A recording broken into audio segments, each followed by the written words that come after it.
தொடர்ந்து கலாத்திய நிருபத்திலிருந்து தேவனுடைய வார்த்தையை நாம் கேட்டு வருகிறோம்.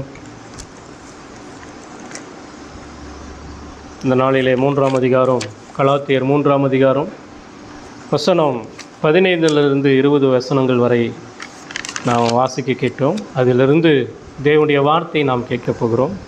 கலாத்திய திருச்சபைக்கு அப்போஸ்தலனாகிய பவுல் ஒரு நிருபத்தை எழுதினார். அந்த நிருபம் தான் கலாத்திய நிருபம். பவுல் எழுதின நோக்கம் என்ன? கலாத்தியருக்கு பவுல் இந்த நிருபத்தை, இந்த கடிதத்தை எதற்கு எழுதினார் என்று சொன்னால், இதை நாம் அறிஞ்சிருக்கணும். அறிஞ்சிருந்தால் மட்டும்தான் அந்த செய்திகள் நமக்கு புரியும். சுவிசேஷத்தை அறிவித்து மக்கள் ரட்சிக்கப்பட்டார்கள். கலாத்திய நாட்டிலே ரட்சிக்கப்பட்ட மக்கள் இயேசு கிறிஸ்துவின் மூலமாக மட்டும்தான் நமக்கு மீட்பு உண்டு. நம்ம பாவிகளாக இருக்கிறோம். பாவத்திலிருந்து நம்ம விடுவிக்கக்கூடியவர் இயேசுவை தவிர வேறொரு வழி இல்லை. அவர்தான் நம்முடைய பாவங்களுக்காக சிலுவையில் இரத்தத்தை சிந்தினார். அவருடைய இரத்தத்தின் மூலமாக தான் நமக்கு பாவத்திலிருந்து விடுதலை, ரட்சிப்பு நமக்கு கிடைக்கிறது. அப்படிங்கிற அந்த விசுவாசத்தின் அடிப்படையில் தான் அவர்கள் ரட்சிக்கப்பட்டார்கள். ஆனால் அநேக கள்ள போதகர்கள் என்ன பண்ணிட்டாங்கன்னு சொன்னால், ரட்சிப்பு அடைவதற்கு இயேசு கிறிஸ்துனுடைய சிலுவை மரணம் மட்டும் போதாது, நம்முடைய கிரியைகளும் தேவை அப்படின்னு சொல்லி தவறான போதனைகளை என்ன செய்தார்கள்? அந்த கலாத்திய திருச்சபை மக்களுக்கு போதித்தார்கள். இதை கேள்விப்பட்டதான அந்த மக்கள் எது சரியான சத்தியம் என்பதை அறியாதபடினாலே அவர்கள் மெய்யான சுவிசேஷத்தை, பவுல் சொன்ன கிருபையின் சுவிசேஷத்தை அவர்கள் நம்பாமல் கள்ளப்போதனைகள், அதாவது ரட்சிக்கப்படுவதற்கு தன்னுடைய கிரியைகளும் தன்னுடைய செயல்களும் தேவை என்பதை அவர்கள் நம்பினார்கள். இதை அறிந்த பவுல் பயங்கர உக்கிர கோபத்தோடு இந்த நிருபத்தை என்ன செய்கிறார்? எழுதுகிறார். அதாவது பவுலுடைய நோக்கம் என்ன அப்படின்னு சொன்னால், ரட்சிப்பானது சிலுவையில் அறையப்பட்ட இயேசு கிறிஸ்துவில் வைக்கும் விசுவாசத்தின் மூலமாக மட்டும்தான். இது தேவன் அருளும் இலவச வெகுமதியாக இருக்கிறது என்று சொல்லி பவுல் சொல்கிறார். ரட்சிப்பு அப்படிங்கிறது இயேசு கிறிஸ்துவை விசுவாசிக்கிறதின் மூலமாக தான் தேவன் அவர் சிலுவையிலே சிந்தின இரத்தத்தின் மூலமாய் நமக்கு இலவசமாக கொடுக்கப்பட்டிருக்கிறது. இதுதான் சுவிசேஷம் அப்படிங்கிறத பவுல் ஆணித்தரமாக என்ன செய்கிறாரு? சொல்கிறார். ஆனால் அவிசுவாசிகள் என்ன சொல்கிறாங்கன்னு சொன்னால், தங்களுக்குரிய ரட்சிப்புக்காக தங்களுடைய பங்காக எதாகிலும் அளிக்க செய்ய வேண்டும். அதாவது ரட்சிப்புக்கு தன்னுடைய பங்கு இருக்கணும் அப்படின்னு சொல்லி அவங்க என்ன செய்கிறாங்க?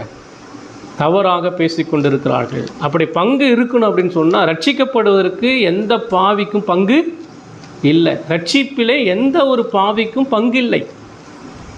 அந்த ரட்சிப்பிலே இவனுடைய ஒத்தாசை எதுவுமே இல்லை. முழுக்க முழுக்க ஆண்டவருடைய கிறிஸ்து இயேசுவினுடைய செயல்களினால் மட்டும்தான், அவருடைய கிருபைகளினால் மட்டும்தான் நமக்கு விடுதலை. ஏன்னா நம்ம அக்கிரமத்தினாலும் பாவத்தினாலும் மரித்திருக்கிறோம். இப்போ நாம் ஒரு பிணம் மாதிரி தான். அதுவே தன்னைத்தானே ரட்சித்து கொள்ள முடியாது. ஒரு பிணம் எழுந்து நடந்து போக முடியாது. சரியா? நம்ம ரட்சிப்புக்காக அந்த பிணம் கண்ணை திறந்து கேட்க முடியாது, கையை காலை ஆட்ட முடியாது. சரியா? ஏன்னா உயிர் இல்லை. பாவத்திலே மரித்திருக்கிற ஒவ்வொருடைய நிலையும் அதுதான். ஆனால் இன்றைக்கி நிறைய பேர் என்ன சொல்கிறாங்கன்னா, ஒரு பாவி அவனாகவே தன்னைத்தானே என்ன செய்யலாம்? ரட்சித்து கடவுளிடத்தில் வரலாம், ரட்சிப்பை பெறுவதற்கு கடவுளத்தில் வரலாம் அப்படின்னு சொல்லி சொல்கிறாங்க. மனிதனிடத்தில் ரட்சிப்புக்கு எந்த ஒரு பங்கும் இல்லை. வேதம் தெள்ளந்தெளிவாக சொல்லுது, ரட்சிப்பு யாருடையது? கர்த்தருடையது. ரட்சிப்பு யாருடையது? கர்த்தருடையது. எனவே பழைய ஏற்பாட்டில் ரட்சிப்பானது நாம் செய்கின்ற கிரியைகளுக்குரிய பரிசாக இல்லாமல் தேவனிடமிருந்து வரும் இலவச கொடையாகவே இருக்கிறது என்று பவுல் இந்த பகுதியிலே வாதாடுகிறார்.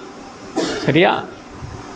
அதாவது அந்த கலாத்தியர் மக்கள் என்ன பண்ணிட்டாங்கன்னா, பவுலுடைய கிருபையின் சுவிசேஷத்தை புறந்தள்ளிட்டு கள்ள போதனைகளுக்கு செவி கொடுக்க ஆரம்பித்தாங்க. அடுத்தது பவுல் ஒரு அப்போஸ்தலன் அல்ல அப்படின்னு சொல்லி அவங்க என்ன செஞ்சாங்கன்னா நம்ப ஆரம்பித்தாங்க. அதனால் பவுல் இந்த 2 காரியத்தையும் நிரூபிப்பதற்காக ரட்சிப்பு இயேசு கிறிஸ்துவினால் மட்டும்தான் கிடைக்கும், அதே போல் நான் இயேசு கிறிஸ்துவினால் நேரடியாக அழைக்கப்பட்ட அப்போஸ்தலன் என்பதை தெளிவுபடுத்துவதற்காக தான் இந்த நிருபத்தை என்ன செய்கிறாரு, அவர் எழுதிக்கிட்டே இருக்கிறார். ஒன்று நல்லா புரிஞ்சுக்கோங்க, நமக்கு இயேசு கிறிஸ்துவை தவிர வேறொரு வழி இல்லை. கடவுளை தவிர வேறு எந்த மனிதனையும் நம்ம என்ன செய்யக்கூடாது, ரட்சிப்புக்கு நம்பவே கூடாது. இயேசுவை தவிர தான், இயேசு மட்டும்தான் நம்முடைய ரட்சிப்புக்கு வழியை தவிர வேறொரு வழி இல்லை என்பதை பவுல் இந்த கலாத்திய மக்களுக்கு சொல்லிட்டு இருக்கிறார். எனவே கிறிஸ்துவை நம்ம பற்றி கொள்ளணும். கிறிஸ்துவை விட்டு என்ன செய்யணும், என்ன செய்யக்கூடாது, ஒரு நாளும் விலகி போகவே கூடாது. இன்னொன்று, தன்னுடைய சுயத்தை மேலோங்கக்கூடாது. அதாவது சுயன்னு சொன்னால் என்னால் வந்தது, நான் சம்பாதிச்சேன், நான் என் மூலமாக தான் நான் ரட்சிப்பை நான் என்ன செஞ்சேன், பெற்றுக்கொண்டேன் அப்படின்னு சொல்லி தன்னைத்தானே பெருமைப்படுத்தி கொள்ளக்கூடாது. ஏன்னா அதனால தான் எபேசியர் 2ஆம் அதிகாரம் 8வது வசனம் சொல்லுது, கிருபையினாலே விசுவாசத்தை கொண்டு ரட்சிக்கப்பட்டீர்கள், இது உங்களால் உண்டானதல்ல, இது தேவனுடைய ஈவு என்று சொல்லி சொல்லப்படுகிறது. சரியா? அதனால் இந்த நாளினுடைய தலைப்பு என்ன அப்படின்னு சொன்னால், நியாயப்பிரமாணமும் வாக்குத்தத்தமும். நியாயப்பிரமாணமும் வாக்குத்தத்தமும். இந்த அதாவது இங்கே 2 பகுதியை சொல்கிறார். ஒன்று 15ஆம் அதிகாரம் வசனம், இது அதிகாரம் கலாத்தியர் 3:15-18 வரைக்கும் தேவன் ஆபிரகாமோடு பண்ணின வாக்குத்தத்தம் குறித்து பேசுகிறார். சரியா? கலாத்தியர் 3ஆம் அதிகாரம் 15-18 வரைக்கும் தேவன் ஆபிரகாமோடு கொடுத்த வாக்குத்தத்தத்தை குறித்து இங்கே பவுல் வாதாடுறார். 2வது 19-20 வரைக்கும் மோசையோடு தேவன் நியாயப்பிரமாணத்தை கொடுத்த காரியத்தை குறித்து இங்கே பவுல் 2ஐயும் ஒப்பிட்டு எது மேலானது என்பதை காட்டுறார். புரியுதா? நல்லா கவனிங்க. அதாவது இந்த கலாத்தியர் 3ஆம் அதிகாரத்தில் 15 முதல் 18 வரைக்கும் ஆபிரகாமோடு பண்ணின வாக்குத்தத்தம் எவ்வளோ மேன்மையானது என்பதை காட்டுறாரு. அதே நேரத்தில் மோசையின் மூலமாக ஏற்படுத்தப்பட்ட நியாயப்பிரமாணம் எந்த அளவுக்கு தற்காலிகமானது என்பதை குறித்து அவர் என்ன செய்கிறாரு, 2ஐயும் ஒப்பிட்டு எது மேன்மையானது என்பதை அவர் என்ன செய்கிறாரு, காட்டுறார்.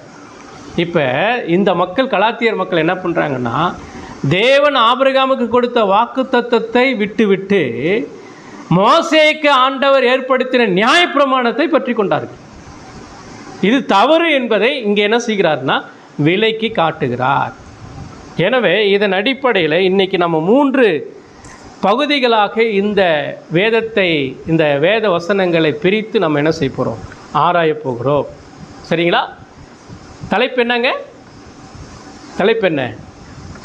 நியாயப்பிரமாணமும் வாக்குத்தத்தமும். அப்போ நியாயப்பிரமாணம் என்றால் என்ன, வாக்குத்தத்தம் என்றால் என்ன என்பதை இந்த செய்தியின் மூலமாக நம்ம என்ன செய்ய போகிறோம், அறிய போகிறோம். இப்போ வாசிங்க கலாத்தியர் 3ஆம் அதிகாரம் 15வது வசனம். சகோதரரே, மனுஷர் முறைமையின்படி சொல்லுகிறேன், மனுஷர்களுக்குள்ளே உறுதி பண்ணப்பட்ட உடன்படிக்கையை ஒருவனும் தள்ளுகிறதும் இல்லை, அதனோடு ஒன்றையும் கூட்டுகிறதும் இல்லை. இந்த வசனத்தை மீண்டும் படிக்கிறேன், நல்லா கவனிங்க. சகோதரரே, பவுல் சொல்கிறாரு, கலாத்திய மக்களுக்கு பார்த்து சொல்கிறாரு, சகோதரரே, மனுஷர் முறைமையின்படி நான் சொல்கிறேன். அதாவது மனுஷருடைய வழக்கத்தில் நடைபெறுகிற ஒரு விஷயத்தை நான் சொல்கிறேன். மனுஷர்களுடைய வழக்கத்தில் என்ன ஒரு முறை நடக்குதோ அந்த முறையை நான் உங்களுக்கு என்ன செய்கிறேன், சொல்கிறேன். அதுதான் மனுஷ முறைமையின்படி நான் சொல்லுகிறேன். மனுஷர்களுக்குள்ளே உறுதி பண்ணப்பட்ட உடன்படிக்கை ஒருவனும் தள்ளுகிறதும் இல்லை, அதனோடு ஒன்றும் கூட்டுகிறதும் இல்லை அப்படின்னு சொல்லி சொல்கிறார். இப்போ இங்கே என்ன சொல்ல வராருன்னு சொன்னால், அதாவது ஒரு உறுதிப்பாடு செய்யப்படுறோம் அப்படின்னு சொன்னால் பழைய நம்ம காலங்களில் கூட, நம்முடைய முன்னோர்களுடைய காலங்களில் கூட ஒரு மனுஷன் உயிரோடு இருந்த பின்னாடி தன்னுடைய சொத்தையும் தன்னுடைய மற்ற பணத்தையும் மற்றவங்களுக்கு யாருக்கு போய் சேரணும், என்ன பண்ணணும் அப்படின்னு சொல்லி ஒரு உயில் எழுதி வைப்பாங்க தெரியுமா? அந்த உயில் எழுதி வச்ச பின்னாடி அதை எழுதணுன்னாலும் மாற்ற முடியாது, மற்றவங்களே என்ன செய்ய முடியாது, மாற்ற முடியாது. அந்த பத்திரம், அந்த உயில் ஒரு நபர் உயிரோடு இருக்கும்போது அவர் எழுதி வச்சுட்டு போகிறார் இல்லையா, அதை மற்றவர்கள் அதை என்ன செய்ய முடியாது, மாற்ற முடியாது. அதில் என்ன எழுதப்பட்டிருக்கிறதோ அதன் அடிப்படையில் மட்டும்தான் அந்த பத்திரத்தில் என்ன எழுதியிருக்கிறதோ அது மட்டும்தான் செயல்படுத்த முடியும். வேறு எந்த மனிதனும் என்ன செய்ய முடியாது, அதில் உள்ள சேர்க்கவோ குறைக்கவோ என்ன செய்ய முடியாது, பண்ண முடியாது. அப்போ என்ன சொல்ல வராருன்னு சொன்னால், ஆபிரகாமுக்கு தேவன் வாக்குத்தத்தம் பண்ணியிருக்கிறார். என்ன வாக்குத்தத்தம் பண்ணியிருக்கிறார்? உனக்கு ஒரு சந்ததி உண்டாகும், அந்த சந்ததியின் வழியில் இயேசு கிறிஸ்து வருவார், அந்த சந்ததியின் வழியின் வருகிற இயேசு கிறிஸ்துவினால் மட்டும்தான் உங்களுக்கும் எனக்கு என்ன உண்டு, மீட்பு உண்டு, ரட்சிப்பு உண்டு என்பதை ஆபிரகாமுக்கு ஆண்டவர் முன்னாடியே எழுதி வச்சுட்டார், எழுதி உயில் கொடுத்துட்டார். இப்போ அதை எந்த மனுஷனாலும் என்ன செய்ய முடியாது, மாற்ற முடியாது. எந்த மனுஷனும் மாற்ற முடியாதா? அதை மாற்றுவதற்கு இன்றைக்கு அநேக மனிதர்கள் முயற்சித்து கொண்டிருக்கிறார்கள். அந்த உயிலில் இன்றைக்கி நிறைய அந்த உயில், அந்த பத்திரம் பெரும்பாலும் யார் கையில் இருக்குன்னா வக்கீலுடைய கையில் தான் இருக்கும். இப்போ அந்த வக்கீலே நினச்சா கூட என்ன செய்ய முடியாது, அதில் இருக்கிறத மாற்ற முடியவே முடியாது, அந்த பத்திரத்தை மாற்ற முடியாது. அப்போ ஆண்டவர் ஆபிரகாமுக்கு கொடுத்த வாக்கு தத்தத்தை எந்த மனுஷனாலும் என்ன செய்ய முடியாது, மாற்ற முடியாது. அப்போ கலாத்திய மக்களிடத்திலே கள்ள போதகர்கள் என்ன செஞ்சிட்டாங்கன்னா, தேவன் ஏற்படுத்தி வைத்ததான அந்த வாக்குத்தத்த உயிலை மாற்றுவதற்கு முயற்சி பண்ணுகிறார்கள். இன்றைக்கி இந்த வேதம் அவரால் நமக்கு கொடுக்கப்பட்டது. இந்த வேதம் என்ன சொல்லுகிறதோ அதன் அடிப்படையில் தான் நம்ம என்ன செய்யணும், சிந்திக்கணும். இந்த அடிப்படையில் தான் நம்ம செயல்பட பார்க்கணும். இந்த வேத எழுத்தில் நம்ம என்ன செய்யக்கூடாது, ஒன்றையும் கூட்டக்கூடாது, குறைக்கக்கூடாது அப்படின்னு சொல்லி பவுல் என்ன செய்கிறாரு, தெளிவாக அந்த மக்களுக்கு சொல்கிறார். நீங்கள் எப்படி முதல்ல நீங்கள் வேதத்தை பார்க்கணும். இன்னொரு மனிதன் உங்களை தவறான விதத்தில் நடத்துகிறானா அல்லது சரியான விதத்தில் நடத்துகிறானா என்பதை நீங்கள் அறிந்து கொள்வதற்கு முதல்ல நீங்கள் வேதத்தில் தேறினவர்களாக இருக்கணும். இன்றைக்கி கிறிஸ்டியானிட்டியில் இது ரொம்ப குறைந்து போய்விட்டது. இன்றைக்கி கிறிஸ்துவ மக்கள் மத்தியில் மனுஷன் என்ன சொல்கிறானோ அதை மட்டும்தான் நம்புகிறாங்க. ஆனால் வேதம் என்ன சொல்லுதோ அதை என்ன செய்யறதில்ல, நம்புவதில்லை. இப்போ நானே பேசுகிறேன் என்று சொன்னால் நான் பேசுவது வேதத்தில் இருக்குதான்னு சொல்லி பார்க்கணும். இல்லை வேதத்தில் இருந்து கூட்டி சொல்கிறேன்னா இல்லை குறைச்சி சொல்கிறேன்னான்னு சொல்லி நீங்கள் என்ன செய்யணும், பார்க்கணும். அந்த ஒரு அறிவு ஒவ்வொரு விசுவாசிக்கும் இருக்கணும். அன்றைக்கி அதுதான் சொல்கிறாரு, கலாத்தியா மக்களுக்கு பார்த்து சொல்கிறார் பவுல், இது தேவனால் ஏற்படுத்தப்பட்டதான ஆபிரகாமுக்கு கொடுக்கப்பட்ட வாக்கு தத்துவம். இதை எந்த மனுஷனாலும் என்ன செய்ய முடியாது, மாற்ற முடியாது. அதுதான் வேதம் ஒரு சில வசனங்களில் சொல்லுது. உபாகமம் 4ஆம் அதிகாரம் 2வது வசனத்தில் பாருங்கள்.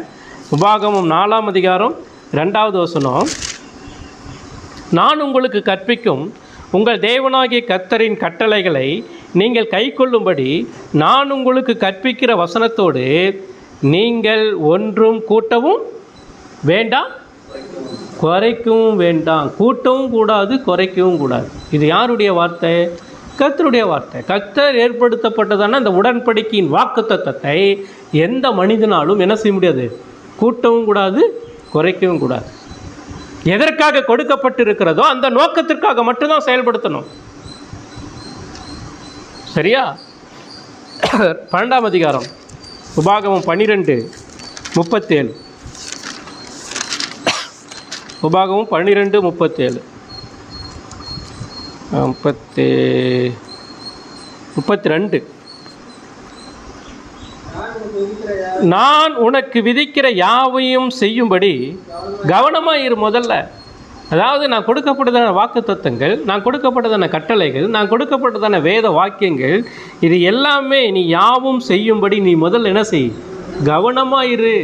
அப்புறம் நீ அதனோட ஒன்றும் கூட்டவும் வேண்டாம், அதில் குறைக்கவும் வேண்டாம்.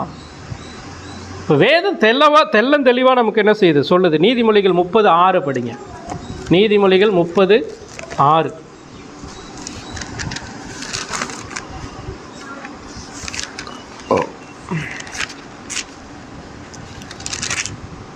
எல்லாரும் வசனத்தை பாருங்க. அவருடைய வசனங்களோடு ஒன்றையும் கூட்டாதே, கூட்டினால் அவர் உன்னை கடிந்து கொள்வார். சும்மா இருக்க மாட்டார்.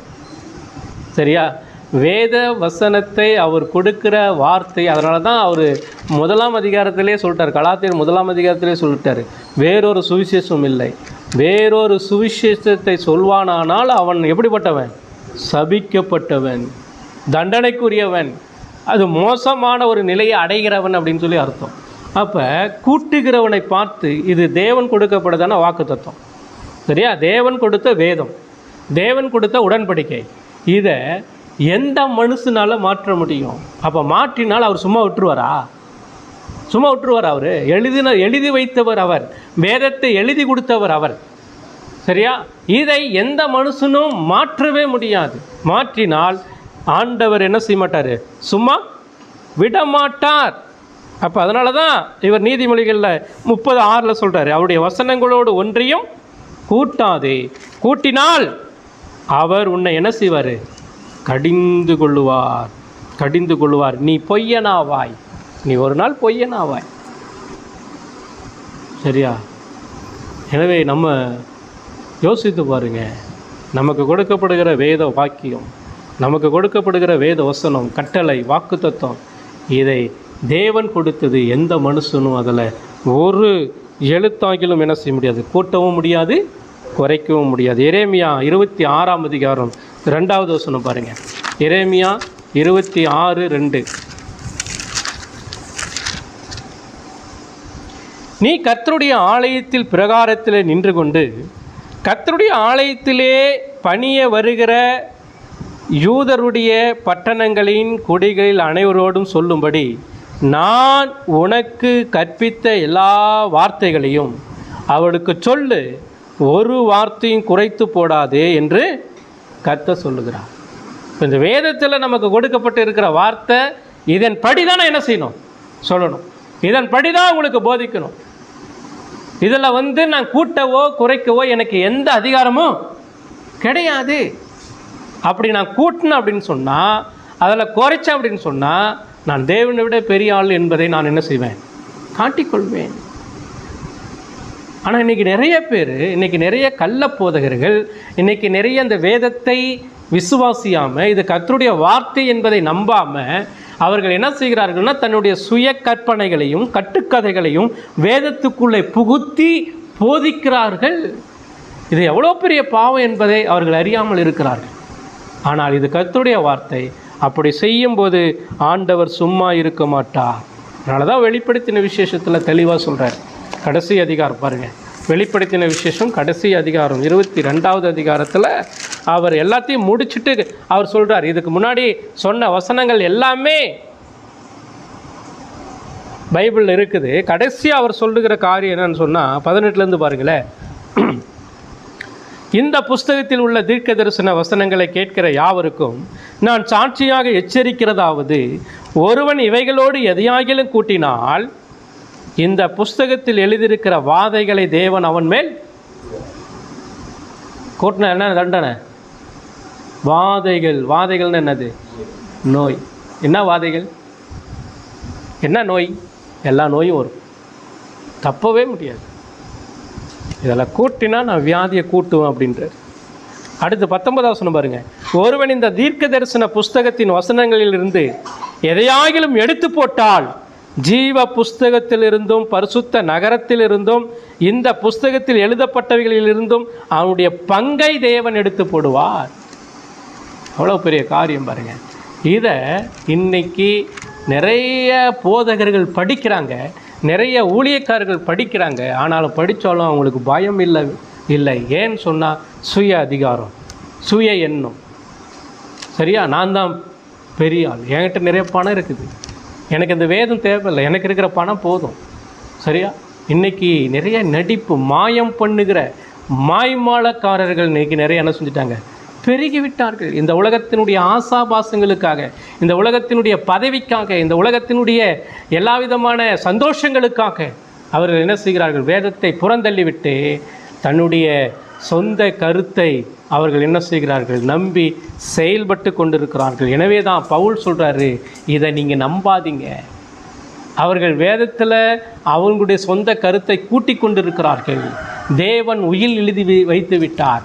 தேவன் ஒரு குறிப்பிட்ட ஒரு பத்திரத்தை எழுதி கொடுத்துட்டார். யாருக்கு? ஆபிரகாமுக்கு எழுதி கொடுத்துட்டார். அது தேவனுடைய வாக்கு தத்துவம்.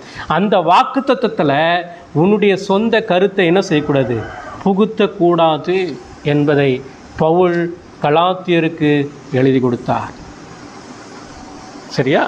யோசித்து பாருங்கள், இன்றைக்கி நம்முடைய வாழ்க்கையில் தேவனுடைய வார்த்தை என்ன சொல்லுதுங்கிற அந்த ஒரு தெளிவு நமக்கு இருக்குதா? அப்போ தேவனுடைய வார்த்தை ஒரு பிரசங்கத்தை நம்ம கேட்குறோம், ஒரு சத்தியத்தை நம்ம கேட்குறோம் அப்படின்னு சொன்னால், இது தேவனுடைய வார்த்தையை சொல்லுதா அப்படின்னு சொல்லி நம்ம என்ன செய்யணும், வேதத்தில் பார்க்கணும். பார்க்குற அளவுக்கு நமக்கு ஞானம் வேணும். அப்போ வேதத்தை அதிகமாக நம்ம வாசிக்கணும், வேதத்தை நம்ம மதிக்கணும். இது கர்த்தருடைய வார்த்தை. இந்த கர்த்தருடைய வார்த்தையை பாதுகாப்பதிலே நமக்கு பங்கு இருக்குது.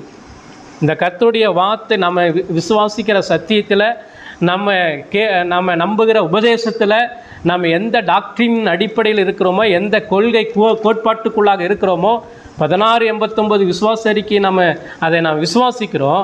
ஆனால் அதை நம்ம பாதுகாப்பது நம்முடைய கடமையாக இருக்கிறது, நம்முடைய கடமையாக இருக்கிறது. அப்போ நம்ம இதில் தெளிவு இருக்கணும். இதில் நமக்கு தெளிவு இல்லாமல், அதாவது ஒன்று நல்லா யோசித்து பாருங்கள், நான் எதை விசுவாசிக்கிறேன் அப்படிங்கிறது எனக்கு தெரிஞ்சிருந்தால் மட்டும்தான் நான் என்ன செய்ய முடியும், வேறொரு கள்ள உபதேசம் உள்ள வரும்போது இது கள்ள உபதேசம் அப்படிங்கிறது தெரியும். புரியுதா? இப்போ எனக்கு ரட்சிப்பு என்னுடைய பலத்தினால, என்னுடைய அறிவினால, என்னுடைய முயற்சினால் அல்ல. ரட்சிப்பு கர்த்தருடையது. இயேசு கிறிஸ்து எனக்காக சிலுவையிலே ரத்தத்தை சிந்தினதன் மூலமாக தான் எனக்கு ரட்சிப்பு உண்டு என்பதை நான் நம்பினால் மட்டும்தான் நான் என்ன செய்ய முடியும், ரட்சிப்பு கிறிஸ்துவினால் இல்லைன்னு சொல்லி ஒருத்தன் சொல்கிறான் இல்லையா, அதுக்கு நான் எதிர்த்து நிற்க முடியும். புரியுதா? அப்போ நான் இதை விசுவாசிக்கவில்லையானால், இதில் எனக்கு நம்பிக்கை இல்லையானால், இன்னொருத்தன் மனிதனுடைய காரியங்கள், மனிதனுடைய செயல்பாடுகள், மனிதனுடைய அனுபவங்களுக்கு நான் என்ன செய்ய முடியாது, முக்கியத்துவம் கொடுக்க முடியாது. இதில் ஒழுங்கலைன்னா நான் அதுக்கு முக்கியத்துவம் கொடுப்பேன். இதில் நான் சரியாயிட்டுன்னா மனிதனுடைய முக்கியத்துவத்துக்கு நான் என்ன செய்ய முடியாது, அதிகாரம் செலுத்த முடியாது. என்னை ரட்சித்தது யார்? உங்களை ரட்சித்தது யார்? போதகரா, கடவுளா? யார் உங்களை ரட்சித்தது? மனுஷனா, கடவுளா? கடவுள் உங்களுக்கு ரட்சிப்பை கொடுத்தார். எந்த போதகனும் கொடுக்கல, எந்த மனிதனும் உங்களுக்கு ரட்சிப்பு கொடுக்கல. அப்போ கடவுள் ரட்சிக்கிறவர் என்று சொன்னால் நீங்கள் யார் பேச்சு கேட்கணும்? ரட்சிக்கிறவர் யார் நம்மளை ரட்சித்தாரோ அவருடைய வார்த்தைக்கு நம்ம கீழ்ப்படியணும், அவரை புகழணும், அவரை ஆராதிக்கணும், அவருக்கு கொடுக்குற மகிமையும் கனத்தையும் நம்ம கொடுக்கணும். அதை விட்டுட்டு போதகனுக்கோ மனிதனுக்கோ எந்த ஒரு புகழ்ச்சியும் துதியும் நம்ம என்ன செய்யக்கூடாது, செலுத்தக்கூடாது என்பதை தான் பவுல் இங்கே ஆணித்தரமாக என்ன செய்கிறாரு, சொல்கிறார். கலாத்தியர், புத்தி இல்லாத கலாத்தியர் மக்களே, நான் சொன்ன கிறிஸ்துவை மேன்மைப்படுத்தி உங்களுக்கு காட்டினேன். கிறிஸ்து தான் ரட்சகர், அவரை நம்புங்க, அவரை விசுவாசிங்க, அவர் மூலமாக கிருபையின் மூலமாக தான் உங்களுக்கு ரட்சிப்புன்னு சொன்னேன். நீங்கள் விசுவாசித்தீங்க, ரட்சிக்கப்பட்டீங்க. இன்றைக்கி இன்னொருத்தன் சொல்கிறான், இல்லை மனிதனுடைய செயல்பாடு வேணும், மனிதனுடைய கிரிகள் வேணும், நீ அதை செஞ்சினா உனக்கு எல்லா விதமான ரட்சிப்பும் பூர்ணமாக கிடைக்குன்னு சொல்கிறானே, அதை நீ எப்படி நம்புற அப்படிங்கிறத அவர் என்ன செய்கிறார், காட்டுறார். சரியா? இதுதான் முதல் கலாத்தியர் 3ஆம் அதிகாரம் 15வது வசனத்தில் பார்க்குறோம். சரியா? முதல் காரியம், 3 காரியத்தை நம்ம பார்க்கணும்னு சொன்னோம். 1, மனுஷர்களுக்குள்ளே உறுதி பண்ணப்பட்ட உடன்படிக்கை, மனுஷர்களுக்குள்ளே உறுதி பண்ணப்பட்ட வாக்கு தத்துவம். இந்த வாக்கு தத்துவம் தான் ஆபிரகாமுக்கு கொடுக்கப்பட்ட வாக்கு தத்துவம். இது உறுதி பண்ணப்பட்ட வாக்கு தத்துவம். இதில் நீ என்ன செய்யக்கூடாது, ஒன்றையும் சேர்க்கக்கூடாது, குறைக்கக்கூடாது. ஒன்றையும் சேர்க்கக்கூடாது, குறைக்கக்கூடாது. இதுதான் முதல் காரியம் பார்த்தோம். ரெண்டாவது பாயிண்ட் என்னன்னு சொன்னால், நம்ம 16வது வசனத்திலிருந்து நம்ம படித்தோம் அப்படின்னு சொன்னால், 3ஆம் அதிகாரம் 16வது வசனம் பாருங்கள். ஆபிரகாமுக்கும் அவனுடைய சந்ததிக்கும் வாக்குத்தத்தங்கள் பண்ணப்பட்டன. சந்ததிகளுக்கு என்று அநேகரை குறித்து சொல்லாமல் உன் சந்ததிக்கு என்று ஒருவனை குறித்து சொல்லியிருக்கிறார். அந்த சந்ததி கிறிஸ்துவே. அந்த சந்ததி கிறிஸ்துவே. ஆதலால் நான் சொல்லுகிறது என்னவெனில், கிறிஸ்துவை முன்னிட்டு தேவனால் உறுதி பண்ணப்பட்ட உடன்படிக்கை 430 வருஷத்திற்கு பின்பு உண்டான நியாயப்பிரமாணமானது தள்ளி வாக்கு தத்தத்தை வியர்த்தமாக்க மாட்டாது அப்படின்னு சொல்கிறாரு. இந்த வசனங்கள்லாம் உங்களுக்கு புரியுதா இல்லையான்னு தெரியல. ஆனால் இங்கே என்ன சொல்ல வர்றாருன்னு சொன்னால், ஆபிரகாமுக்கு மனுஷர்களுக்குள்ளே, ஆபிரகாம் என்கிற மனுஷர்களுக்குள்ளே உறுதி பண்ணப்பட்டதான வாக்கு தத்துவம், அது உறுதி பண்ணப்பட்டது. அதில் எந்த ஒரு காரியமும் சேர்க்கவும் கூடாது, குறைக்கவும் கூடாது. அடுத்தது அவர் என்ன சொல்கிறாருன்னா, ஆபிரகாமுக்கும் அவன் சந்ததிக்கும் கொடுக்கப்பட்ட வாக்கு தத்துவம். இந்த வாக்கு தத்துவம் உறுதி பண்ணப்பட்டது ஒன்று. ரெண்டாவது, இந்த வாக்கு தத்துவம் யாருக்கு உரியது? ஆபிரகாமுக்கு உரியது. அதே போல் ஆபிரகாம் மூலமாய் வருகிற சந்ததிகளுக்கு உரியது. அந்த ஆபிரகாம் வழியாக சந்ததி யாருன்னு சொன்னால் இயேசு கிறிஸ்து. அந்த இயேசு கிறிஸ்துவை விசுவாசித்து அவரை நம்புகிற ஒவ்வொருவருக்கும் இந்த வாக்கு தத்துவம் உறுதியளிக்கப்பட்டிருக்கிறது. இந்த வாக்கு தத்துவம் ஒரு நாளும் பொய்யாகாது. அந்த வாக்கு தத்துவத்திற்கு மூல காரணர் யார் என்று சொன்னால் ஆண்டவராகிய இயேசு கிறிஸ்து. அந்த இயேசு கிறிஸ்துவனுடைய வழியாக தான் நீங்களும் நானும் ரட்சிப்பை அடைய முடியும், சுதந்திரத்தை அடைய முடியும், பாவத்திலிருந்து விடுதலை பெற முடியும், இயேசு கிறிஸ்துவனுடைய கோபத்திலிருந்து தப்பித்து கொள்ள முடியும், நித்திய நரகத்திலிருந்து நீங்களும் நானும் விடுவிக்கப்பட முடியும். அதுதான் இங்கே சொல்ல வர்றார். அப்போ ஆபிரகாம் மூலமாக எல்லா நாட்டில் உள்ள மக்களுக்கும் இந்த வாக்கு தத்துவம் என்ன செய்யுது? உறுதியாக்கப்பட்டிருக்கிறது.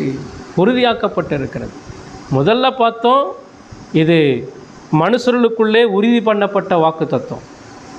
இதில் ஒன்றும் சேர்க்கக்கூடாது, குறைக்கக்கூடாது. ரெண்டாவது காரியம் அவர் என்ன சொல்கிறாருன்னா, பவுல் சொல்கிறாரு, ஆபிரகாமுக்கும் மட்டும் இல்லை, ஆபிரகாமினுடைய சந்ததியிலிருந்து வருகிற எல்லா மக்களுக்கும் இந்த வாக்கு தத்துவம் உறுதியானது.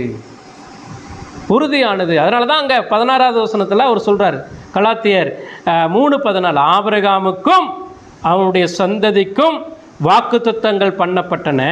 சந்ததிகளுக்கு என்று அநேகரை குறித்து சொல்லாமல் உன் சந்ததி, உன் சந்ததி, சந்ததிகளுக்குன்னு சொல்லல ஒரு சந்ததி. அந்த சந்ததி ஆபிரகாமுடைய மகன் ஈசாக்கு, ஈசாக்குடைய மகன் யாக்கோபு, யாக்கோபுடைய மகன் யோசேப்பு, யூதா, இவர்கள் வழியாக தான் இயேசு கிறிஸ்து என்ன செஞ்சார்? வந்து பிறந்தார். சரியா? அப்போ இந்த வாக்கு தத்தத்தை யார் சுதந்திரித்து கொள்வாங்க அப்படின்னு சொன்னால், ஆபிரகாமை போல விசுவாசிக்கிற அனைவரும். ஆபிரகாம் எப்படி விசுவாசித்தான்? தன்னுடைய கிரியைகளினாலே விசுவாசிக்கவில்லை. ஆபிரகாம் கிறிஸ்து ஒருவர் வருவார், அவர் எனக்காக என்ன செய்வார்? மரிப்பார், அடக்கம் பண்ணப்படுவார் என்பதை, கிறிஸ்துவினுடைய பாடு மரணங்களை எல்லாம் விசுவாசித்தான். அவனுக்கு சுவிசேஷம் அறிவிக்கப்பட்டது. அந்த சுவிசேஷத்தின் மூலமாய் அவன் விசுவாசித்தான், கிறிஸ்துவை விசுவாசித்தான், அவன் நீதிமானாக காணப்பட்டான். அதே போல் இன்றைக்கு நீங்களும் நானும் புறஜாதிகளாக இருக்கிறோம். புறஜாதிகளும் கிறிஸ்துவை விசுவாசிக்கும் போது எப்படி அவன் ஆபிரகாம் நீதிமானாக்கப்பட்டானோ, ஆபிரகாம் வழியாக இயேசு கிறிஸ்துவின் மூலமாக நீங்களும் நானும் நீதிமானாக்கப்படுகிறோம் என்பதை இங்கே பவுல் ஆணித்தரமாக என்ன செய்கிறார்? விளக்குகிறார். அதனால தான் ஆபிரகாமின் சந்ததி இயேசு கிறிஸ்து. மத்தேயு எழுதின சுவிசேஷம் 1ஆம் அதிகாரம் 1வது வசனத்தில் சொல்கிறார் பாருங்களேன். மத்தேயு 1:1.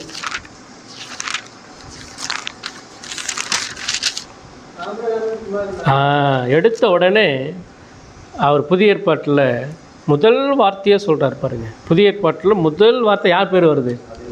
ஆபிரகாம். ஆபிரகாமின் குமாரனாகிய தாவீதின் குமாரனான இயேசு கிறிஸ்துனுடைய வம்சவரலாறு. அப்போ அங்கே என்ன சொல்ல வர்றாரு? அங்கே கொடுக்கப்பட்டதான வாக்கு தத்துவம் அது யாருக்கு சொந்தமானதுன்னு சொன்னால் இயேசு கிறிஸ்துவுக்கு சொந்தமானது. இந்த வாக்குத்தத்தம் நமக்கு எங்கே கொடுக்கப்பட்டுச்சு ஆரம்பத்தில் அப்படின்னு சொன்னால் ஆதியாகமம் 3ஆம் அதிகாரம் 15ஆம் வசனம். அங்கே தான் வித்து, ஸ்திரீயின் வித்து என்று சொல்லப்படுகிறது. அந்த ஸ்திரீயின் வித்து தான் ஆண்டவராகிய இயேசு கிறிஸ்து.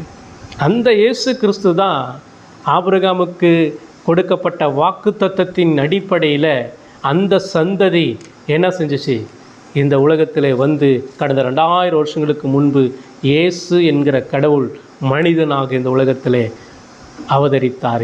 யாருடைய வழியில்? ஆபிரகாமுடைய வழியில், ஆபிரகாமுடைய சந்ததியில், தாவீதின் சந்ததியில் இயேசு கிறிஸ்து இந்த உலகத்தில் வந்து என்ன செஞ்சார்? பிறந்தார். அப்படிங்கிறத அவர் என்ன செய்கிறாரு? ஆணித்தரமாய் சொல்லுகிறார். இந்த வாக்குத்தத்தம் ஆபிரகாமுக்கு அருளினார் என்று சொல்லப்படுகிறது. இந்த வாக்குத்தத்தம் ஆபிரகாமுக்கு அருளினார். என்ன அருளினார்? இதை தான் நம்ம எங்கே பார்க்குறோம்? ஏற்கனவே நம்ம படிச்சிருக்கிறோம். ஆதியாகமம் 12ஆம் அதிகாரம் 1 முதல் 3, ஆதியாகமம் 15ஆம் அதிகாரம் 18லேருந்து 21, ஆதியாகமம் 17ஆம் அதிகாரம் 1 முதல் 14 வசனங்களில் ஆகிய இந்த வசனங்களெல்லாம் நீங்கள் வீட்டில் போய் படித்து பார்த்தீங்கன்னா இங்கே அந்த சந்ததி கொடுக்கப்பட்டிருக்கிறது. ஆபிரகாமுக்கும் அந்த சந்ததியை குறித்து வாக்குத்தத்தம் பண்ணியிருக்கிறார். அடுத்தது ஈசாக்குக்கும் அந்த சந்ததியை குறித்து வாக்குத்தத்தம் பண்ணியிருக்கிறார். அதே போல் யாக்கோபுக்கும் அந்த சந்ததியை குறித்து என்ன செஞ்சிருக்கிறார்? வாக்குத்தத்தம் பண்ணியிருக்கிறார். அந்த ஒரே வாக்குத்தத்தத்தை உறுதிப்படுத்தி இருக்கிறார். உங்களுக்கு இந்த வாக்குத்தத்தம் கொடுக்கப்பட்டிருக்கிறது. இயேசு கிறிஸ்துவின் மூலமாக மட்டும்தான் உங்களுக்கும் எனக்கு விடுதலை, ரட்சிப்பு என்பதை அவர் அந்த வாக்குத்தத்தத்தை உறுதிப்படுத்தி என்ன செஞ்சிருக்கிறார்? கொடுத்திருக்கிறார். எனவே நீங்களும் நானும் அந்த வாக்குத்தத்தத்தின் பிள்ளைகளாக இருக்கிறோம். வாக்குத்தத்தத்தை விசுவாசிக்கிற பிள்ளைகளாக, ஆபிரகாமின் வழியாக நீதிமானாக்கப்பட்ட, இயேசு கிறிஸ்துவை விசுவாசித்து நீதிமானாக்கப்பட்ட அந்த ஆபிரகாமுடைய பிள்ளைகளாக, ஆபிரகாம் நம்முடைய ஆவிக்குரிய தகப்பனாக இருக்கிறார் என்பதை நாம் என்ன செய்ய வேண்டும்? விசுவாசிக்க வேண்டும். அதை நாம் சுதந்திரித்து கொள்ள வேண்டும். இந்த வாக்குத்தத்தத்தை ஆபிரகாமுக்கு அருளினார் என்று சொன்னால் அது என்ன அர்த்தம்னா, கிருபையாகவும் நிரந்தரமாகவும் கொடுத்தார் என்பது அர்த்தம். இது பாதுகாப்பானது. இந்த வாக்குத்தத்தம் கடைசி வரைக்கும் பாதுகாப்பானது. இன்றைக்கி ஆண்டவர் நமக்கு இந்த வாக்குத்தத்தத்தை கொடுக்குறாருன்னு சொன்னால் அதை நாம் பாதுகாப்பதிலே நம்ம கவனமாக இருக்க வேண்டும், கவனமாக இருக்கணும். அடுத்தது, இந்த வாக்குத்தத்தம் சாதாரணமானதல்ல. வாக்குத்தத்தத்தை கொடுக்கிறவர் எப்படிப்பட்டவர்? நித்தியமானவர், பரிசுத்தமானவர். பயபக்தி மூலமாக, அதாவது நம்ம பயபக்தியோடு வாழ்வதற்காக இந்த வாக்குத்தத்தம் நமக்கு கொடுக்கப்பட்டிருக்கிறது. நீங்களும் நானும் இதை சுதந்திரித்து கொள்ள வேண்டும். எனவே நீங்கள் என்ன செய்யக்கூடாது? பயப்படக்கூடாது. வாக்குத்தத்தத்தை உறுதியாய் பற்றி கொள்ள வேண்டும் என்பதை அவர் என்ன செய்கிறார்? சொல்லுகிறார். சரியா? அடுத்தது மூன்றாவது, முதல்ல பார்த்தோம் இந்த வாக்குத்தத்தம் முன்னுரைக்கப்பட்ட, உறுதியாக்கப்பட்ட வாக்குத்தத்தம், உறுதி பண்ணப்பட்ட வாக்குத்தத்தம் ஆபிரகாமுக்கு கொடுத்தது. ரெண்டாவது, ஆபிரகாமுக்கு மாத்திரம் இல்லை, ஆபிரகாம் மூலமாய் வருகிற அந்த எல்லா சந்ததிக்கும் அந்த வாக்குத்தத்தம் உரியது அப்படிங்கிறத சொல்கிறார். சரியா? அப்போ இந்த வாக்குத்தத்தம் ஆண்டவர் ஒரு உயில் மாதிரி பத்திரம் போல நமக்கு எழுதி கொடுத்துருக்கிறார். இதை ஒருவரும் மாற்ற முடியாது என்பதை நம்ம கருத்தில் வைக்கணும். சரியா? அதுதான் நம்ம ஏற்கனவே பார்த்தோம். மூன்றாவது காரியம் 19-20 வசனங்கள். கலாத்தியர் 19-20 வசனத்தை நம்ம படிக்கலாம்.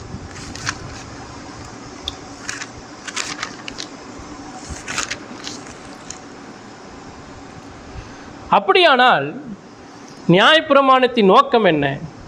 வாக்குத்தத்தத்தை பெற்ற சந்ததி வருமளவும் அது அக்கிரமங்களை நிமித்தமாக கூட்டப்பட்டு தேவதூதரை கொண்டு மத்தியஸ்தன் கையிலே கட்டளையிடப்பட்டது.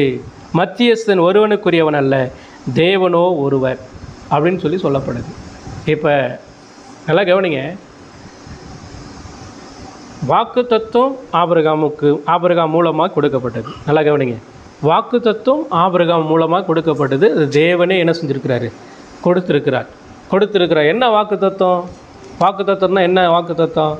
நான் உன்னை ஆசீர்வதிப்பேன், நான் உன் பெயரை பெருமைப்படுத்துவேன், நான் உனக்கு ஒரு சந்ததியை கொடுப்பேன்.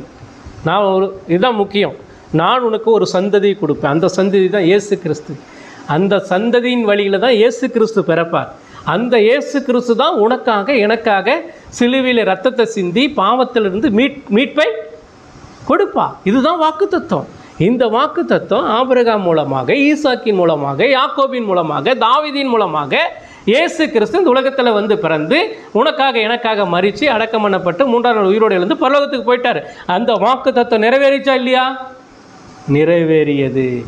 இந்த வாக்குத்தத்தத்தில் எந்த ஒரு மனுஷனுடைய சொந்த கருத்து என்ன செய்ய முடியாது, உள்ள நுழைக்க முடியாது, அதை கூட்டவும் முடியாது, குறைக்கவும் முடியாதுங்கிறது தான் பவுல் இங்கே ஆணித்தரமாக சொல்கிறார்.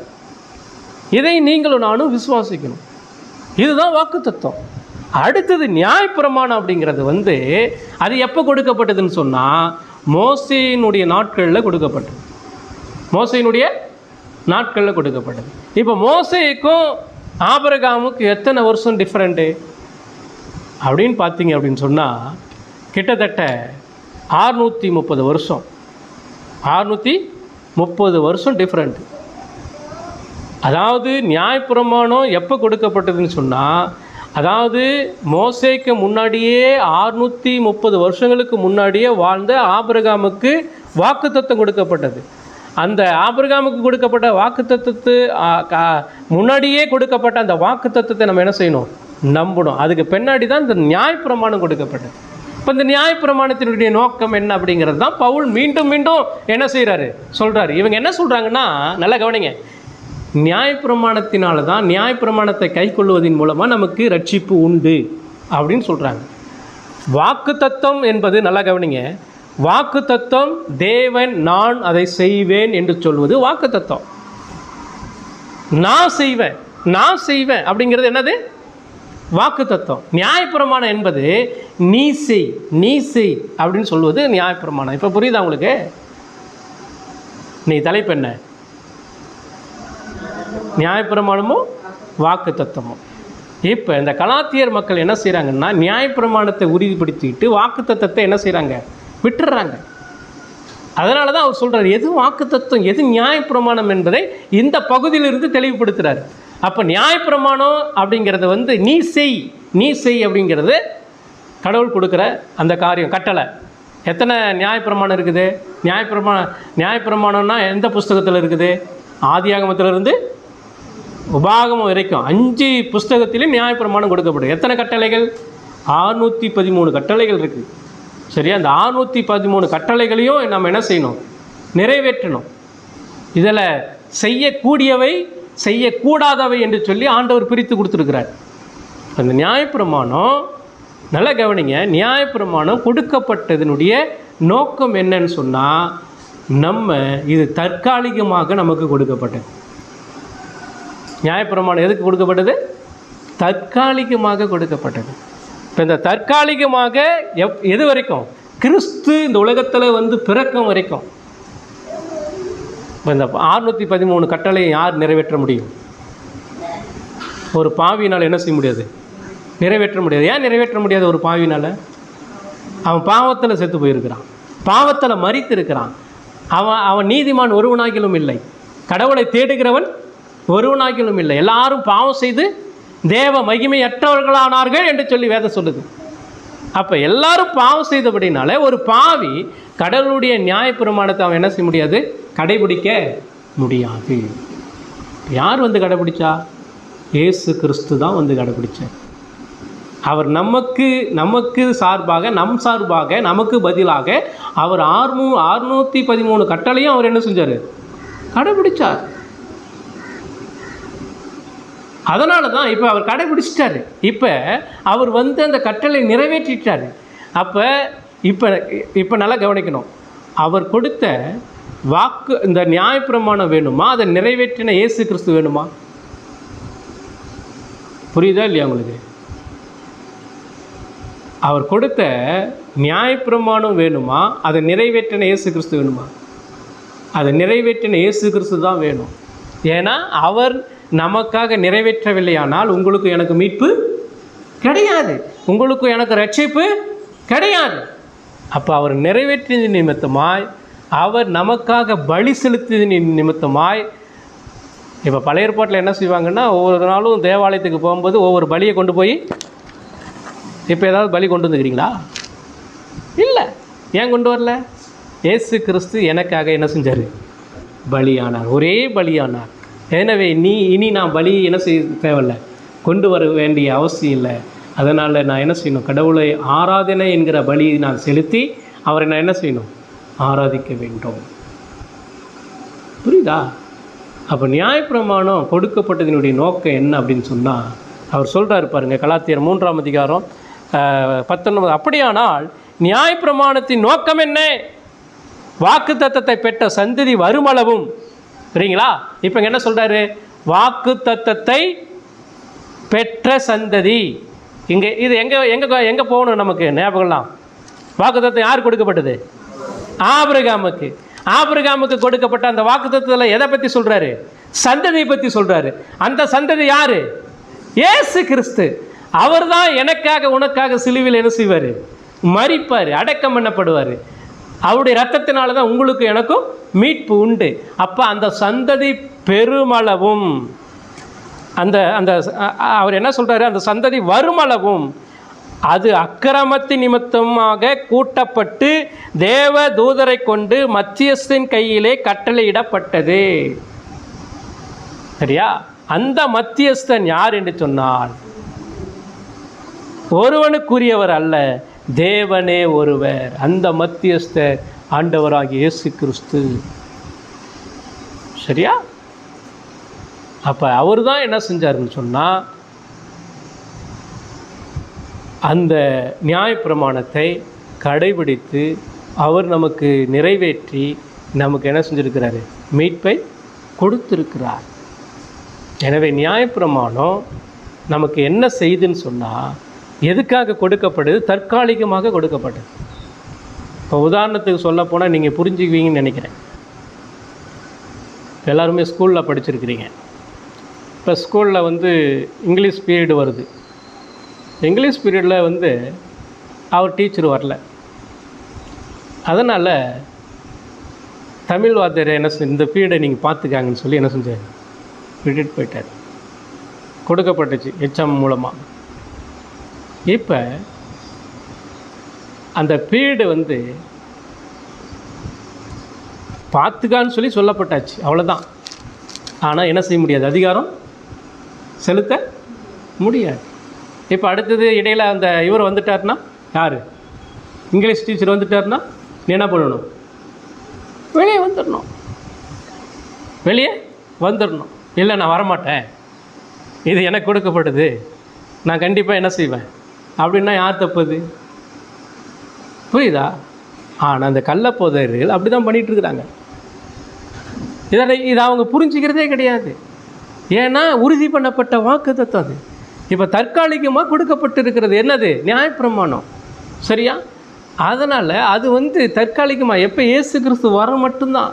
அடுத்தது நியாயப்பிரமாணம் என்ன செய்யுதுன்னா, அந்த நியாயப்பிரமாணத்தை நம்ம கடைபிடிக்க முடியாததுனால, ஏன் கடைபிடிக்க முடியாது? நம்ம பாவிகள். அப்போ நம்ம பாவிங்கிறத உணர்த்துது எது? நியாயப்பிரமாணம். நம்ம பாவிங்கிறத உணர்த்துது. ஏன் நியாயப்பிரமாணம் கொடுக்கப்பட்டுச்சு? நம்ம பாவிகள், பாவத்தின் சம்பளம் மரணம், நம்ம தண்டிக்கப்படக்கூடியவர்கள் அப்படிங்கிறத நியாயப்பிரமாணம் காட்டுது. அது மட்டும் இல்லை, நியாயப்பிரமாணம் பாவிங்கிறத மட்டும் காட்டல, நம்ம தண்டனை உண்டு என்பதையும் காட்டுது. அதில் இதிலிருந்து தப்பிக்கக்கூடிய வழியை என்ன செய்யுது? காட்டுது. என்ன வழி? ஒரே வழி தான் இருக்குது. நீ இதிலேருந்து தப்பிக்கணும்னா நீ இயேசுவை நோக்கி ஓடு, கிறிஸ்துவை நோக்கி என்ன செஞ்சு ஓடு. இங்கே அதை தான் சொல்கிறாருங்க பாருங்கள். இதுலேயே கலாத்தியர்லேயே சொல்கிறாரு. கலாத்தியர் 3ஆம் அதிகாரத்தில் அவர் சொல்கிறார் பாருங்கள்.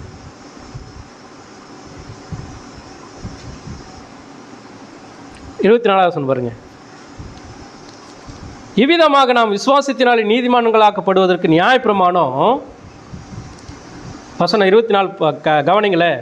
இவ்விதமாக நாம் விசுவாசத்தினாலே நீதிமான்களாக்கப்படுவதற்கு நியாயப்பிரமாணம் நம்மை கிறிஸ்துவினிடத்தில் வழிநடத்துகிற உபாத்தியம் இருக்கிறது. சரியா? விசுவாசம் வந்த பின்பு நான் உபாத்திக்கு கீழானவர்கள் அல்ல. இப்போ நான் சொன்னேன்ல, இங்கிலீஷ் டீச்சர் வந்தார்னா என்ன செய்யணும்? தமிழ் டீச்சர் வெளியே போயிடணும். இப்போ இயேசு கிறிஸ்து வந்துட்டார்னா நியாயப்பிரமாணத்துக்கு இனி இடம் கிடையாது. ஏன்னா அவர் எல்லாவற்றையும் நிறைவேற்றி விட்டார். நிறைவேற்றினவர் தான் மேலானவர். சரியா? அதுதான் இங்கே சொல்ல வர்றார். அப்போ என்ன சொல்கிறாருன்னு சொன்னால், வாக்கு தத்துவம் மேன்மையானது, அது நிரந்தரமானது, அது உறுதியாக்கப்பட்டது, எந்த மனிதனாலும் மாற்ற முடியாது. ஆனால் நியாயப்பிரமாணம் தற்காலிகமானது, அது இயேசு கிறிஸ்து வர வரைக்கும் அது கொடுக்கப்பட்டது. இயேசு கிறிஸ்து வந்துட்டார்னா இனி அந்த நியாயப்பிரமாணம் என்ன செய்யல, தேவையில்லை. நாம் என்ன செய்யணும்? கிறிஸ்துவை உறுதியாய் பற்றி கொள்ள வேண்டும். கிறிஸ்துவை நான் என்ன செய்யணும்? உறுதியாய் பிடிச்சிக்கணும். அப்போ இன்றைக்கி நம்ம இந்த 3 பாயிண்ட்டை பார்த்தோம். இப்போ இதிலிருந்து நம்ம கற்றுக்கொள்ளுகிறதான பாடம் என்னன்னு சொன்னால், 2 விஷயத்தை நம்ம மறந்துடக்கூடாது. 2 விஷயத்தை மறந்துடக்கூடாது. சரியா? ஒன்று, முதலாம் ஆதாம் யார்? கடவுள் உண்டாக்கின முதலாம் ஆதாம். அவன் வழியாக இந்த உலகத்துக்கு பாவம் வந்தது. அவன் வழியாக இந்த உலகத்துக்கு பாவம் வந்தது.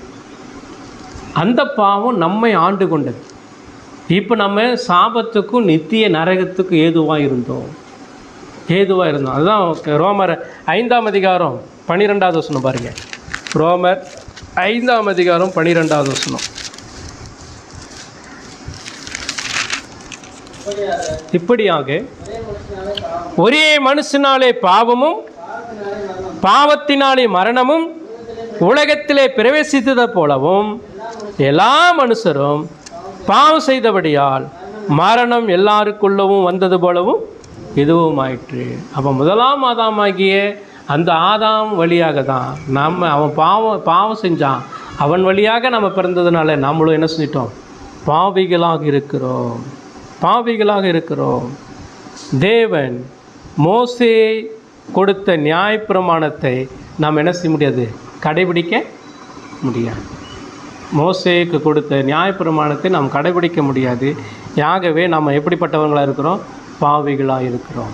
இதை நிறைவேற்றுவதற்கு தான் 2ஆம் ஆதாமாகிய இயேசு கிறிஸ்து இந்த உலகத்தில். சரி, எதுக்கு இயேசு கிறிஸ்துக்கு ஆதாம்ங்கிற பெயர் கொடுக்கப்பட்டுச்சு? 2ஆம் ஆதாம் அப்படின்னு சொல்லி ஏன் இயேசுக்கு பெயர் கொடுக்கப்பட்டுச்சு? முதல் மனிதனை ஆதாம் சொல்லி பெயர் சொல்கிறோம். 2ஆம் ஆதாம் இயேசு கிறிஸ்துக்கு இன்னொரு பேர் என்னது? 2ஆம் ஆதாம். வாசிங்க 1 கொரிந்தியர் 15ஆம் அதிகாரம் 45.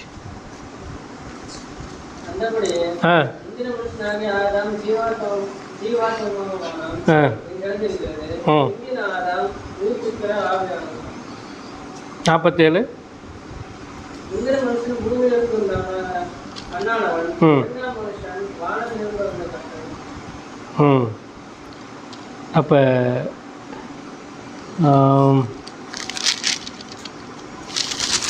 இங்கே அதுதான் சொல்கிறார். முந்தின மனுஷன் யாரை சொல்கிறாரு?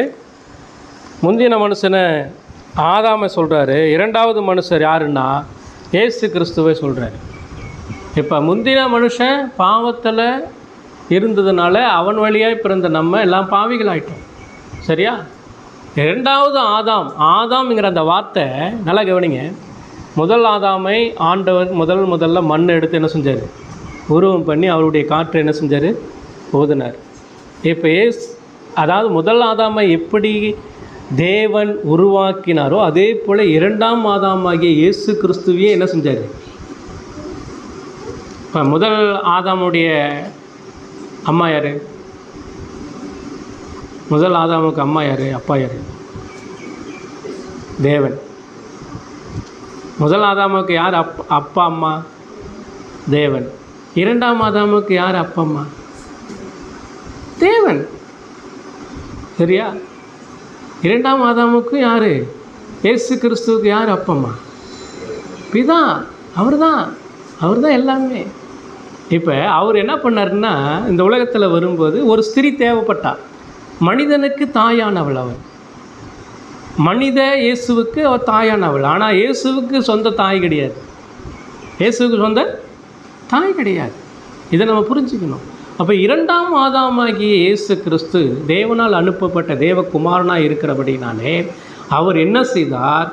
முதல் ஆதாம் பாவத்தின் மூலமாக எப்படி நியாயப்பிரமாணத்தை நிறைவேற்ற முடியாமல் இருந்தானோ, அதே போல் இரண்டாம் ஆதாமாகிய இயேசு கிறிஸ்து அவர் பரிசுத்தம் உள்ளவராக, பரிசுத்த தேவனாக, பரிசுத்த கடவுளாக இந்த உலகத்தில் வந்து ஆதாம் நிறைவேற்ற முடியாத, ஆதாம் வழியில் வந்த நியாயப்பிரமாணத்தை கடைபிடிக்க முடியாத அந்த மக்களுடைய எல்லா கட்டளைகளுக்கும் கொடுக்கப்பட்ட அந்த கட்டளையும் இந்த இரண்டாம் ஆதாம் நிறைவேற்றினார். புரியுதா? அவர் நிறைவேற்றியதன் நிமித்தமாக தான் நமக்கு மீட்பு, ரட்சிப்பு உண்டானது. சரிவே? ஆகவே ஆபிரகாம் கொடுத்த வாக்குத்தத்தத்தின் சந்ததியாகிய கிறிஸ்துவின் மூலமாக நமக்கு மீட்பு உண்டானது. ஆகவே வாக்குத்தத்தம் நிரந்தரமானது, நியாயப்பிரமாணம் தற்காலிகமானது. எனவே நாம் எதை உறுதியாக பற்றி கொள்ள வேண்டும்? தேவன் கொடுத்த வாக்குத்தத்தத்தை நாம் உறுதியாக பற்றி கொண்டிருக்க வேண்டும். அந்த வாக்குத்தத்தம் என்ன சொல்லுகிறது? நான் செய்வேன், கர்த்தர் நான் செய்வேன், நான் உன்னை என்ன செய்வேன்? மீட்பேன், நான் உன்னை ரட்சிப்பேன், நான் உன்னை வழிநடத்துவேன், நான் உன்னை கீழாக்காமல் மேலாக்குவேன், நான் உன்னை ஆசீர்வதிக்கவே ஆசீர்வதிப்பேன் அப்படின்னு சொல்லி ஆண்டவர் நமக்கு வாக்கு கொடுத்திருக்கிறார். அந்த வாக்குறுதியை நம்ம என்ன செய்யணும்? உறுதியாக பற்றி கொள்ள வேண்டும். அதனால தான் அவர் சொல்கிறார், மத்தேயுல கடைசியாக இயேசு கிறிஸ்து உயிர் தெழுந்த பின்னாடி சொன்னார் இல்லையா, அந்த வாக்கு தத்துவம், வாக்கு கட்டளை. என்ன கட்டளை சொல்கிறார் பாருங்கள். மற்ற 28:18 சொல்கிறாரு. என்ன சொல்கிறாரு?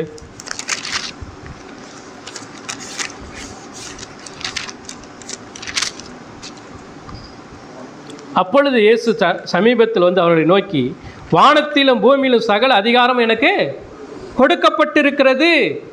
இப்போ எனக்கு அதிகாரம் கொடுக்கப்பட்டிருக்கிறது.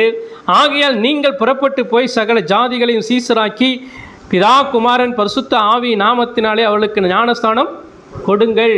கவனிங்க, அதாவது இங்கே அதிகாரம் எனக்கு கொடுக்கப்பட்டிருக்கிறது. இந்த அதிகாரத்தை நான் உங்களுக்கு என்ன செய்கிறேன்? கொடுக்குறேன். எனக்கு அதிகாரம் பிதா கொடுத்துருக்கிறார். இந்த அதிகாரம் என்ன எனக்கு பிதா கொடுத்தாரு?